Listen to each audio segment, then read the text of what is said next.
Common sense ব্যবহার করে। আল কোরআনে যা বলা হয়েছে এর বাইরে কারো বাপের ক্ষমতা নাই আল্লাহ তাআলার কথা উল্টাইবে। কোরআনে একটা ভুল আয়াত আছে, অ্যাকচুয়ালি একটা না, অনেকগুলোই ভুল আয়াত আছে। যেমন সূরা বাকারার 123 নম্বর আয়াতটা সম্পূর্ণই ভুল।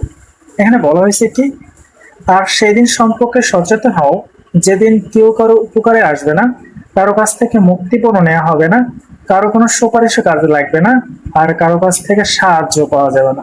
এটা বল না? আমরা কি জানি? আমরা জানি আমাদের পীরেরা আমাদের জান্নাতে নিয়ে যাবে, আমরা জানি আমাদের ওলি আউলিয়া গাউস কুতুবেরা আমাদের জান্নাতে নিয়ে যাবে, আমরা জানি বাংলাদেশে যত আলেম ওলামা আল্লাহর ওলি আসছে, 360 আউলিয়া, বিভিন্ন মাজার যারা আসছে, মাজারে মুরিদ যারা আছে তারা তাদেরকে জান্নাতে নিয়ে যাবে। হ্যাঁ, আমরা জানি বিভিন্ন বুজুর্গ ব্যক্তিরা, বিভিন্ন দিনদার আলেমী সন্তানেরা আমাদেরকে জান্নাতে নিয়ে যাবে। সর্বশেষ যেটা জানি, আমাদেরকে নবী সাল্লাল্লাহু আলাইহি সাল্লাম একেবারে সুপারিশ করে গণহারে সবাইকে জান্নাতে নিয়ে যাবে, একজনকেও জাহান্নামের একটা জায়গা দিবে না, প্রত্যেকটা মানুষকে জান্নাতে নিয়ে যাবে। তাহলে সবাইকে জান্নাতে নিয়ে যাবে আমরা জানি, আমরা আলেম ওলামাদের মুখ থেকে প্রতিনিয়ত শুনতেছি।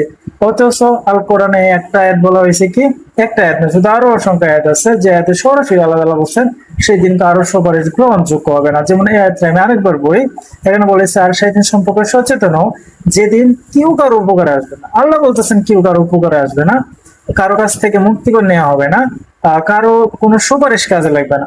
আচ্ছা, আল্লাহ বলতেছেন কেউ কারো কোনো সুপারিশ কাজে লাগবে না, এটা কোনো কথা হইলো? কিন্তু আমরা জানতেছি কি আলেম ওলামা, পীর বাবা গাউসে কুতুব, হ্যাঁ, আল্লাহর ওলিরা আমাদের জান্নাতে নিয়ে যাবে, আর আল্লাহ এখানে বলতেছেন যে কারো কোনো সুপারিশ নাকি কাজে লাগবে না। এটা কোনো কথা হয়েছে?